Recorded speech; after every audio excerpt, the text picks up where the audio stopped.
सुन रहे हैं कहानियां दी अनटोल्ड। कहानी शुरू करने से पहले आप सभी से एक छोटी सी रिक्वेस्ट है। अगर आप हमारे चैनल पे पहली बार आए हैं तो कृपया करके चैनल को सब्सक्राइब ज़रूर कीजिए। आपके एक सब्सक्राइब करने से हमें काफ़ी खुशी मिलती है। और अगर आज की कहानी आपको अच्छी लगे तो लाइक, शेयर और कमेंट्स करना बिल्कुल भी ना भूलें। तो दोस्तों, बिना विलंब किए चलिए आज की कहानी को शुरू करते हैं। नमस्कार दोस्तों, मेरा नाम अजीत है। ये कहानी मेरी सच्ची घटना है जिसे आज भी याद करके मुझे पछतावा होता है कि काश मैं उस शादी में जाने की जिद नहीं किया होता तो मेरी ज़िंदगी की सबसे खौफनाक घटना हमारे साथ नहीं घटी होती। ये घटना आज से 7 साल पहले की है। मैं, दिनेश, मोहित, हम तीनों दोस्त मिलकर अपने दोस्त अखिल की शादी में उसके गांव जा रहे थे। अखिल ने तीनों को कॉल कर अपनी शादी में अपने गांव बुलाया था। मेरे दोनों दोस्त जाने के लिए तैयार नहीं थे क्योंकि एक तो अनजान गांव और दूसरा सफ़र काफ़ी दूर था। लेकिन मेरे बार बार कहने से सभी तैयार हो गए थे क्योंकि अखिल हम सभी का जिगरी दोस्त था और दोस्त की शादी में अगर नहीं जाते तो उन्हें लगता है कि दोस्त की खुशी बर्दाश्त नहीं होती। इसलिए हम सभी कार से ही एक साथ निकल पड़े। मैं, दिनेश और मोहित तीनों एक ही शहर में रहते थे। अखिल का गांव शहर से 1 दिन की सफ़र पे था। तो हम तीनों ने डिसाइड किया कि तीनों मेरे ही कार से मज़े लेते हुए साथ में मस्ती करते हुए जाएंगे। 2 दिन बाद शादी थी, इसलिए सोचा कि रात का सफ़र सही रहेगा। शाम का डिसाइड करके हम सभी अपने अपने सामान पैक करके तैयार होकर निकल पड़े अखिल के गांव की तरफ। अखिल के गांव जाने वाले रास्ते में एक जंगल पड़ता है। हम तीनों दोस्त गाड़ी में बात करते हुए जैसे ही जंगल वाले रास्ते में पहुंचे तभी एक काला साया कार के सामने से बहुत तेजी से गुजरा। मैंने बड़ी स्पीड से कार की ब्रेक दबा दी। अचानक मौसम खराब हो गया। धीमी धीमी बरसात भी शुरू हो गई। आसमान में काले काले बादल छा गए। बिजलियां कड़कने लगी। कार को इतनी तेज रोकने पे मोहित हड़बड़ाते हुए मुझसे पूछा, क्या बात है भाई, अचानक गाड़ी क्यों रोक दी? मेरे हाथ पांव सूने पड़ गए थे। कांपती आवाज़ में मैंने कहा, पता नहीं भाई, मुझे ऐसा लगा जैसे सामने से कोई गुजर कर गया हो। मुझे इस तरह से डरता देख दिनेश मेरे कंधे पे हाथ रखते हुए बोला, अबे चलती गाड़ी के आगे से कोई गुजर कर जाएगा तो अब तक इसी रोड पर मरा पड़ा होता। तेरा वहम होगा। वैसे अखिल का गांव अब कितनी दूर रह गया है? मैंने अपने आप को संभालते हुए माथे का पसीना पोंछा और बोला, लगभग 6 घंटे और लगेंगे। मेरी बात सुनकर सभी दोस्त मेरी तरफ परेशान भरी नज़रों से देखने लगे। यार, इस रूट से तो 6 घंटे ही लगेंगे, क्यों ना हम जर्रा वाली रूट से शॉर्टकट ले लेते हैं, वहाँ से सिर्फ 2 घंटे में हम पहुँच जाएंगे। मोहित मुझसे थोड़ा जल्दबाजी में कहा। उसकी बात सुनकर मैं थोड़ा घबरा सा गया और उसकी तरफ तिरछी नज़रों से बोला, पागल हो गया क्या? तुझे पता नहीं कि वो रास्ता बड़ा खतरनाक है? वहाँ पर लोगों की अक्सर लाशें मिलती हैं। कहीं ये शॉर्टकट हम लोगों के लिए भारी ना पड़ जाए। दिनेश मेरी बात सुनकर हंसते हुए बोला, यह सब बकवास है भाई। यह मीडिया वाले भी ना TRP के लिए कुछ भी बोलते हैं। हम उसी शॉर्टकट से चलेंगे। मेरे बहुत समझाने पर कोई भी नहीं माने। मजबूरन मुझे उसी शॉर्टकट पर गाड़ी को लेना पड़ा। रात का अंधेरा चारों तरफ फैल चुका था। हवाओं ने अपना रुख तेज कर लिया था। चारों तरफ सिर्फ साए साए की आवाज़ें आ रही थी। ऐसा लग रहा था जैसे हम सभी दोस्त उस रोड पर अकेले हों। जंगल के बड़े बड़े पेड़ रात के अंधेरे में किसी राक्षस की तरह लग रहे थे। मेरे चेहरे पे एक अजीब सा डर था। पता नहीं क्यों एक अजीब अनहोनी होने का आभास मुझे हो रहा था, जिसके कारण मैं उस रोड पर बहुत तेज़ी से गाड़ी ड्राइव कर रहा था। मेरे ड्राइव करने के अंदाज से ऐसा लगता था मानो कि मैं जल्द से जल्द उस रोड के बाहर निकल जाना चाहता हूँ। किसी तरह ये मनहूस सड़क जल्दी ख़त्म हो जाए, मैं बस यही चाह रहा था। अभी मैं इन्हीं सब ख्यालों में खोया हुआ था कि तभी अचानक एक बहुत बड़ी बिल्ली हमारी कार के सामने आकर खड़ी हो गई। मैंने बड़ी स्पीड से कार के ब्रेक को दबा दिया। उस बिल्ली को देखकर हम सभी के माथे पर पसीना आ गया था। उस बिल्ली का कद आम बिल्लियों से बहुत ही बड़ा था। उसकी आंखें रात के अंधेरे में अजीब से अंदाज में चमक रही थी। वो बिल्ली टकरा के हमारे कार की बोनट पे ही गिर गई थी और आंखें खुली होकर बिना कुछ हरकत किए उसी पे पड़ी रही। उसकी आंखें हमारी तरफ ही घूमी हुई थी। हम सभी को लगा कि ये शायद टकरा कर मर गई है। हम सभी कार से उतरने ही वाले थे कि अचानक वो बिल्ली चिल्लाते हुए जंगलों की तरफ भाग गई। दिनेश और मोहित ने डरते डरते मेरी तरफ देखकर कहा, ये क्या बला थी यार? बिल्लियाँ तो मैंने बहुत देखी, लेकिन इतनी लंबी बिल्ली मैंने आज तक कहीं नहीं देखी। उसकी बातों में हामी भरते हुए दिनेश बोला, भाई मुझे लगता है कि अजीत सही कह रहा था। कहीं हम लोगों ने गलत शॉर्टकट तो नहीं ले लिया। मैं उसकी बात में सहमति जताते हुए कहा, मैं कहता हूँ अब भी वापस चलो, मुझे कुछ ठीक नहीं लग रहा। मैंने इस शॉर्टकट के बारे में बहुत सारी अफवाहें सुनी हैं। इस बार दिनेश भी मेरी बात से सहमत होकर बोला, तू सही कह रहा है यार। इस पूरे रोड पर सिर्फ हम लोगों की कार ही अकेली दौड़ रही है। आसपास कोई नज़र नहीं आ रहा। ऐसा लगता है जैसे कि रात के सन्नाटे में सिर्फ हम लोग ही यहाँ मौजूद है। सभी की बात से सहमत होकर जैसे ही मैंने कार वापस मोड़ने के लिए स्टार्ट की, कार स्टार्ट ही नहीं हुई। हम सभी ने मिलकर कार को स्टार्ट करने की बहुत कोशिश की, धक्का भी लगाया, लेकिन लाख कोशिश करने के बाद भी कार अपनी जगह से टस से मस नहीं हुई। सभी पसीने से तरबतर होकर कार के पास में ही खड़े होकर इधर उधर किसी की मदद के लिए इंतज़ार करने लगे। अभी कुछ ही मिनट बीता होगा कि तभी अचानक एक दिल दहला देने वाली भयानक चीख हमारी कानों में टकराई। चीख सुनकर हम तीनों एक दूसरे के चेहरे की ओर देखने लगे। मैंने दहशत भरी आवाज़ में अपने दोस्तों से कहा, यह तो किसी औरत की चीखने की आवाज़ है यार। तू सही कह रहा है, कहीं ऐसा तो नहीं कि कोई औरत मुसीबत में हो?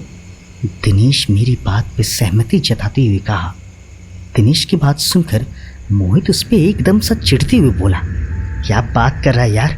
तू देख नहीं रहा यहाँ पर दूर दूर तक कोई इंसान मौजूद नहीं है। अभी वो दोनों आपस में बात कर ही रहे थे कि तभी मेरी निगाह अचानक सामने घनी झाड़ियों में पड़ी। मैंने देखा रात के अंधेरे में झाड़ियों में कोई खड़ा हुआ हम सभी को ही घूर रहा था। उसे देखकर ऐसा लगता था जैसे उसकी आंखों के अंदर आग जल रही हो। यह देखकर मेरे शरीर में डर की सिहरन दौड़ गई और मैं बहुत बुरी तरह से घबरा गया। अचानक मेरा मुरझाया हुआ चेहरा देखकर दिनेश मेरी तरफ देखते हुए बोला, क्या हुआ यार, तू अचानक से इतना क्यों घबरा गया? मैंने हाथ के इशारे से उस झाड़ी की तरफ दिखाते हुए कहा, वो सामने देख, झाड़ियों में कोई खड़ा है। मेरे कहने पर दोनों ने झाड़ियों में नजर डाली तो अब वहां पर कोई मौजूद नहीं था। अब दिनेश मुझसे चिढ़ते हुए बोला, वहां तो कोई मौजूद नहीं है। एक तो मुझे वैसे ही डर लग रहा और ऊपर से तू मुझे डरा रहा है। उसकी चिंता को मैं समझते हुए उससे माफ़ी मांगते हुए बोला, नहीं यार, मुझे माफ़ कर दे, मैं तुझे डरा नहीं रहा। मैंने सच में देखा झाड़ियों में कोई मौजूद था जिसकी आंखें चमक रही थी। मेरी बात सुनकर दिनेश शांत भाव से इधर उधर देखने लगा। हम तीनों की गाड़ी एक घने पेड़ के नीचे खड़ी हुई थी। मैं और दिनेश एक दूसरे से बात कर ही रहे थे कि अचानक हमारे कानों में मोहित के चीखने की आवाज़ सुनाई दी। मोहित की चीख दिल दहला देने वाली थी। चीख सुनकर मैं और दिनेश जैसे ही पीछे मुड़कर देखे तो वहां पर मोहित गायब था। मोहित को अचानक गायब देखकर हम दोनों के चेहरे दहशत से पीले पड़ गए। मैंने कम कपाती हुई आवाज में दिनेश की ओर देखकर कहा, यार, यह चीखने की आवाज़ तो मोहित की थी। मोहित कहाँ गया? कहीं हम लोगों को डरा तो नहीं रहा? दिनेश का भी डर की मारी हालत एकदम खराब हो गया था। वो डरते डरते धीमी आवाज में कहा, नहीं यार, वो हम लोगों के पीछे ही तो खड़ा था। और रहा सवाल उसके डराने का, तो मोहित उस नेचर का नहीं है। वह बेचारा तो खुद डरा हुआ है, और सच कहा जाए तो हम सभी डरे हुए हैं। तो किसी को भी डराने की अभी हिम्मत नहीं है। तो फिर कहाँ गया मोहित? मैंने झुंझलाते हुए दिनेश से पूछा। अभी मैंने ये अल्फाज बोले ही थे कि मुझे अचानक मोहित की फिर से दिल दहला देने वाली चीखने की आवाज़ सुनाई दी। मोहित की चीखने की आवाज़ ऐसी थी जैसे कि कोई उसे बुरी तरह से छुरी से काट रहा हो। मोहित की चीख से जंगल दहल उठा। हम दोनों जोर जोर से मोहित मोहित आवाज़ लगाकर मोहित को पुकारते रहे।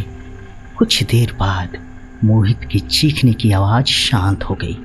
सब तरफ एकदम खामोशी छा गई।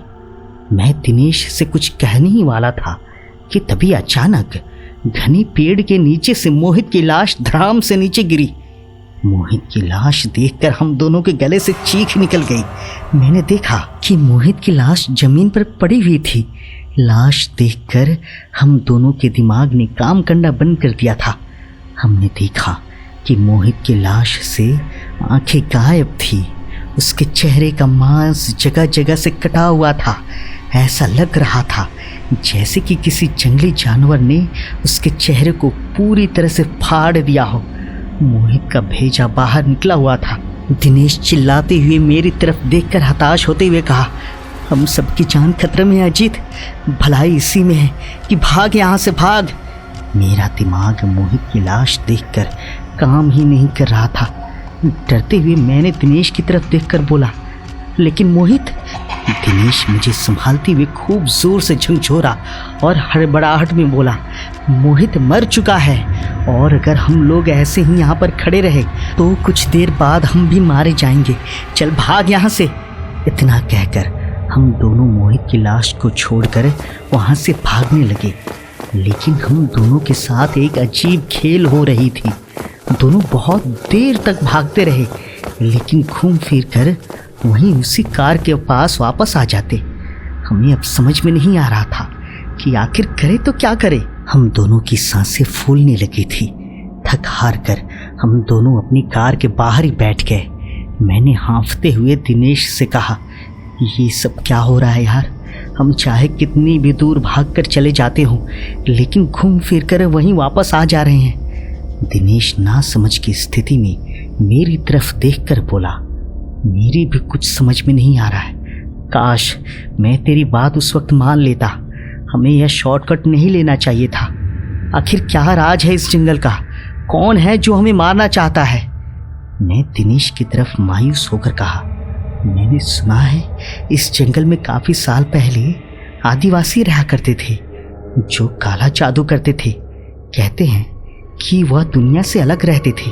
जब अंग्रेजों ने जंगल काट काट कर रोड बनाना शुरू किया तो इस जंगल के आदिवासियों ने अंग्रेजों को ऐसा करने की मना कर दिया। बदले में अंग्रेजों ने सारे आदिवासियों को जिंदा जला दिया। कहते हैं कि उनकी आत्माएं आज भी जंगल में भटकती है, और कोई भी रात में अगर भूला भटका मुसाफिर यहाँ पर फंस जाता है तो वह कभी बाहर नहीं निकल पाता। मेरी बात सुनकर दिनेश की आंखें फटी की फटी रह गई। अगर ऐसी बात थी तो तूने हमें पहले क्यों नहीं बताया? मैं दिनेश की बात सुनकर उसे समझाते हुए बोला, यार मैं बताना चाहता था, लेकिन तुम लोग मेरी बात पर यकीन नहीं करते। अभी मैं उससे बात कर ही रहा था कि तभी मेरी नज़र मोहित की लाश की तरफ गई। मेरी आंखें डर के मारे चकाचौंध सी होने लगी। मैं चीखते हुए दिनेश से बोला, मोहित की लाश कहाँ गई? जैसे ही दिनेश ने देखा तो अब वहाँ पर मोहित की लाश गायब थी। अचानक दिनेश की निगाह घने पेड़ के ऊपर की ओर चली गई। उसने देखा मोहित की लाश उस पेड़ पर खड़ी हुई वहशी अंदाज में हम दोनों की ओर देखकर हंस रही थी। मोहित के हंसने की आवाज़ सारे जंगल में गूंजने लगी। अचानक देखते ही देखते पल भर में मोहित एक बिल्ली की तरह छलांग लगाकर अपने हाथों में दिनेश की गर्दन को बुरी तरह से दबोच लिया। दिनेश का दम घुटने लगा। दिनेश अपनी जान बचाने के लिए हाथ पैर छटपटाने लगा। मैंने दिनेश को बचाने की बहुत कोशिश की, मगर मैं नाकामयाब रहा। अचानक उन दोनों हाथों ने दिनेश को उस पेड़ के ऊपर खींच लिया और देखते ही देखते वह दोनों मेरी आंखों से ओझल हो गए। मैं चुपचाप बुद्ध बना उस शैतानी शक्ति का सामना नहीं कर पाया और कुछ ही सेकंड में दिनेश की दिल दहला देने वाली चीख मेरे कानों में टकराई। मैं वहां पर अब अकेला बचा था। मेरे दोनों दोस्त मारे जा चुके थे। अब मुझसे बर्दाश्त नहीं हो रहा था। मुझे अपने आप पे इतना गुस्सा भी आ रहा था और तरस भी कि क्यों मैं इस रास्ते से आया। अगर उनकी बात नहीं सुनता तो मेरे दोनों दोस्त अभी जिंदा होते। मैंने गुस्साते हुए जंगल में जोर जोर से चीखने चिल्लाने लगा, आखिर कौन हो तुम? उस पेड़ के ऊपर जो भी है सामने क्यों नहीं आता? मैंने इतना ही बोला था कि अचानक फिर से उस झाड़ियों में चमकती हुई दो आंखें दिखाई दी। देखते ही देखते वह आंखें मेरे बेहद करीब आ गई और सामने का मंजर दिल दहलाने के लिए काफी था। मैंने देखा मेरी आंखों के सामने एक लंबी चौड़ी औरत खड़ी हुई थी, जिसका चेहरा बुरी तरह से काला और जला हुआ था। उसके चेहरे पर उसकी आंखें ही नहीं थी, उसकी आंखों की जगह पर आग जल रही थी। उसके हाथ की जगह बड़े बड़े पंजे थे। अचानक वह औरत मेरी तरफ देखकर भारी आवाज में बोली, बरसों पहले इसी जगह पर अंग्रेजों ने शॉर्टकट बनाने के लिए हमारे समुदाय के लोगों को जिंदा जला दिया था। उन्हें लगता था कि हम खत्म हो गए, मगर वह नादान नहीं जानते कि आत्माएं कभी नहीं मरती। हम अपने समुदाय के अलावा दूसरे लोगों का चेहरा देखना भी पसंद नहीं करते।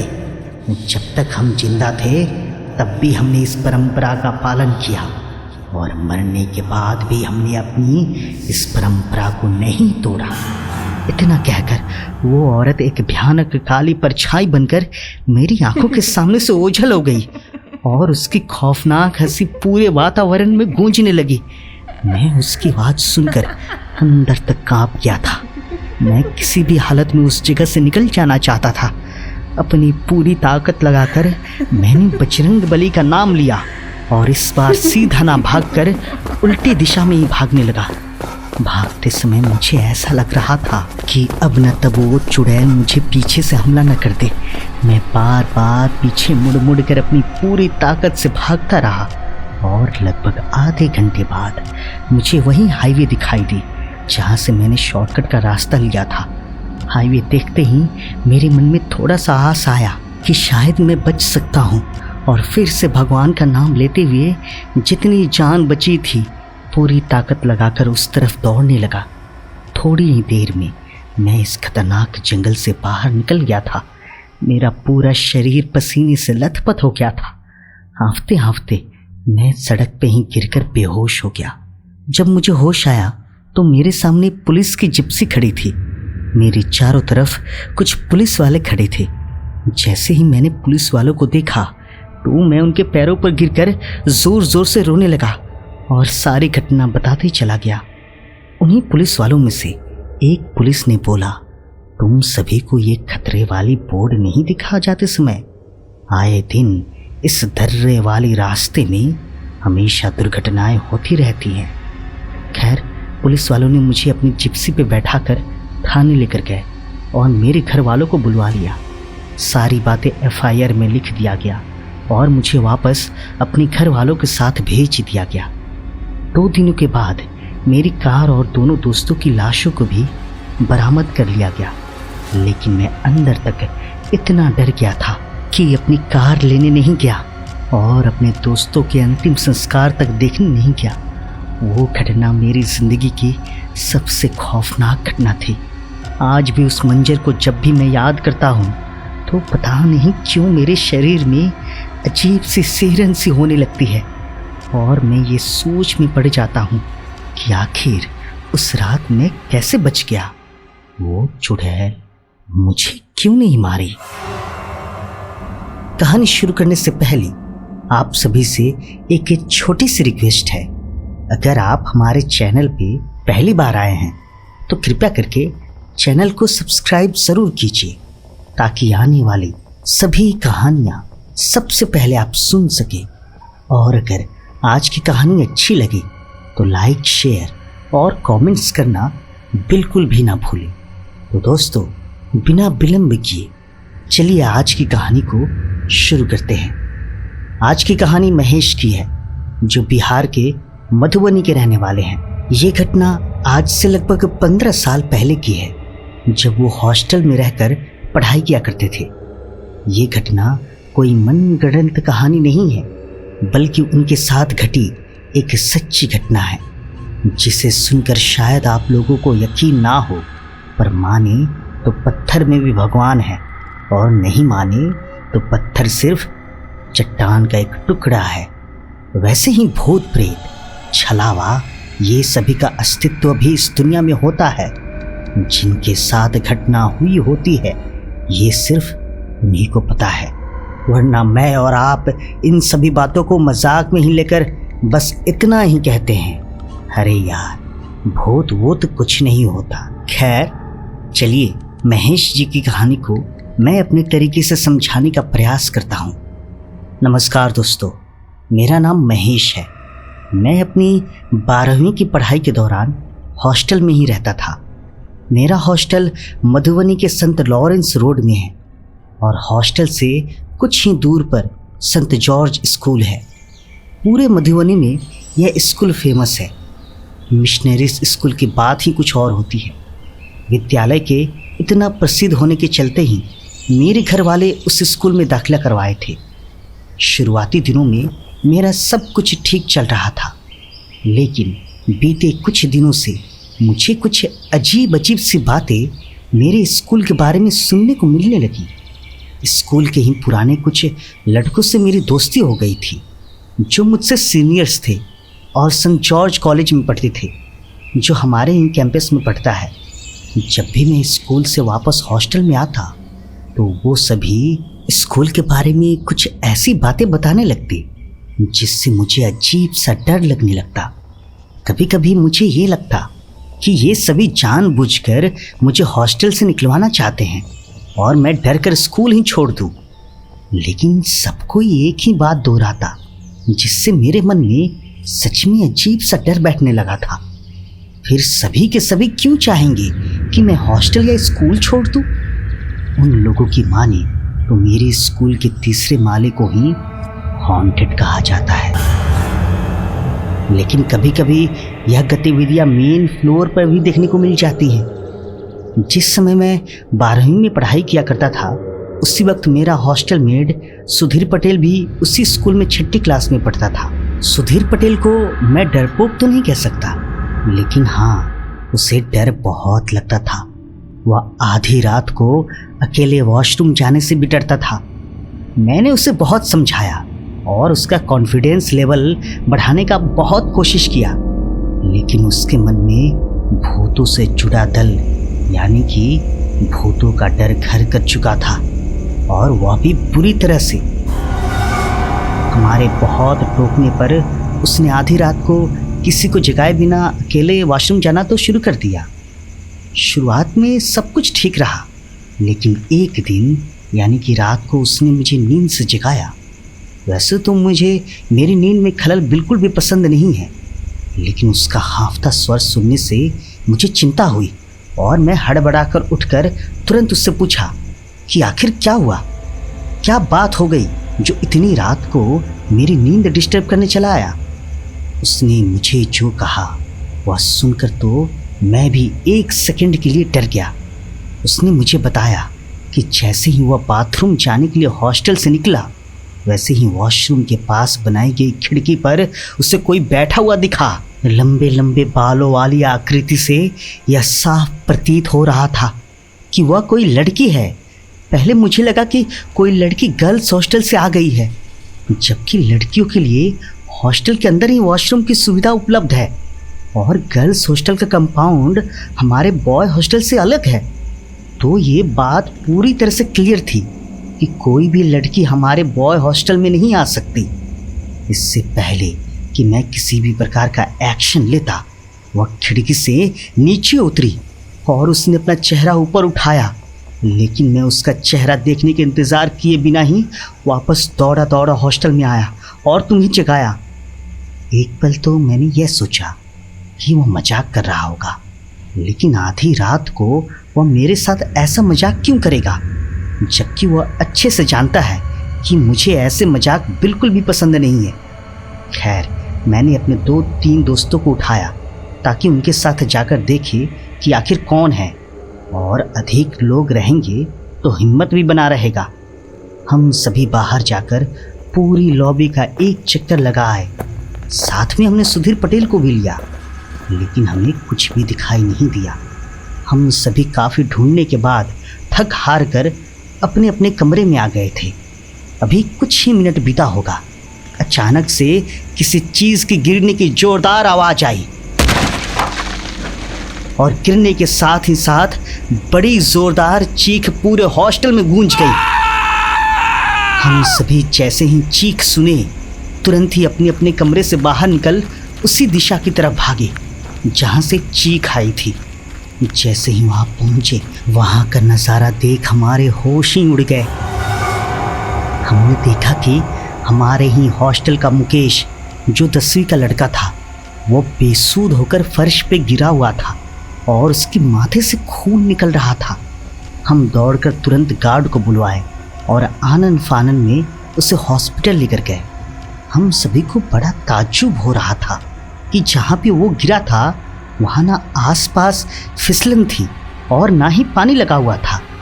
फिर मुकेश कैसे इतने साफ फर्श पे गिर गया और इतना भयंकर जख्म कैसे लग गया।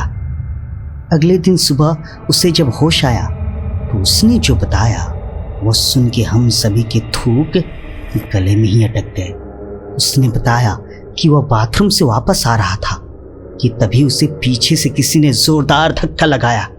गिरने के क्रम में ही उसने एक झलक पीछे देखा तो कोई लड़की खड़ी थी जिसका पूरा बाल खुला हुआ था और बाल आगे की तरफ लटके हुए थे, जिसकी वजह से उसका चेहरा ठीक से दिखाई नहीं दिया। अगले ही पल मेरा सिर एक दीवार से टकराया और मैं बेहोश हो गया।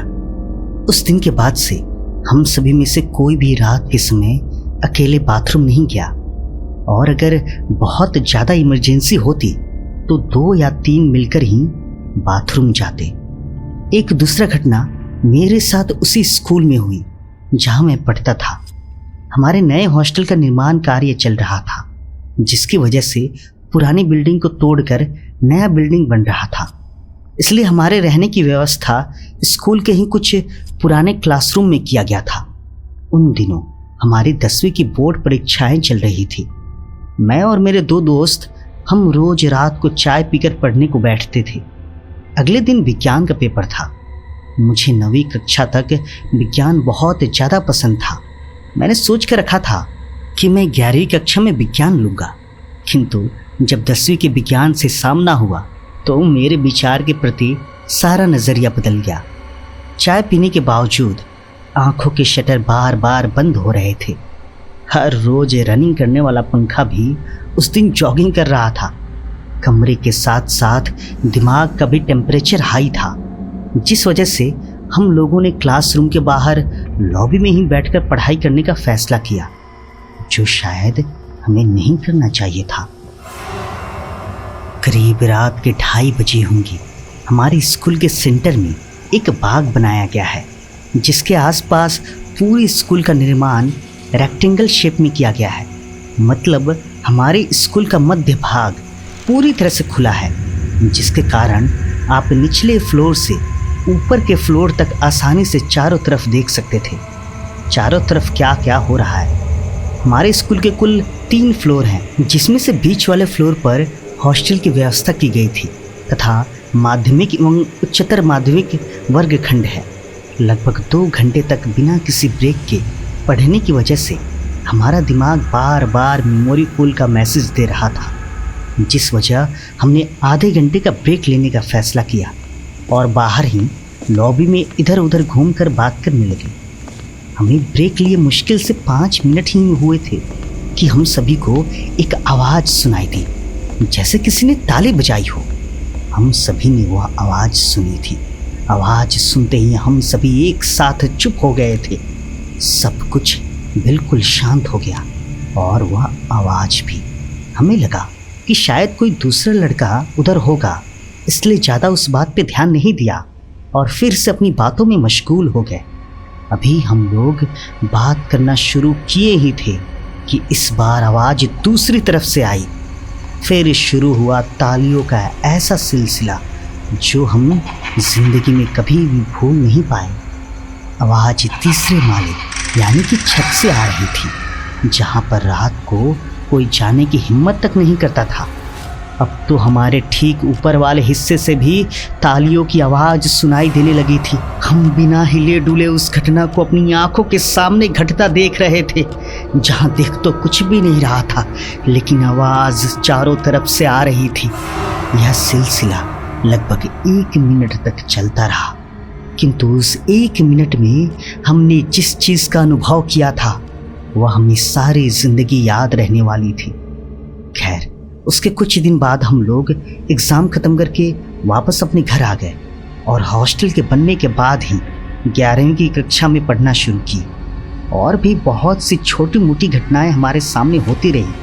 कई बार बच्चों को किसी लड़की को टेरेस पे टहलता हुआ दिखाई दिया, तो कभी किसी लड़के को अजीब सी चीखने की आवाज़ सुनाई दी। लेकिन मेरे साथ जो ये 2 घटनाएं घटी, उसके बाद से मुझे यकीन हो गया था कि क्यों मेरे सीनियर्स मुझे वो सारी बातें बताते थे जो मुझे कभी यकीन नहीं होता था। सच बात है, जब तक हमारे साथ किसी अदृश्य शक्तियों का अनुभव नहीं होता, तब तक हम इन सभी चीज़ों की वास्तविकता पे हमेशा संदेह ही करते हैं।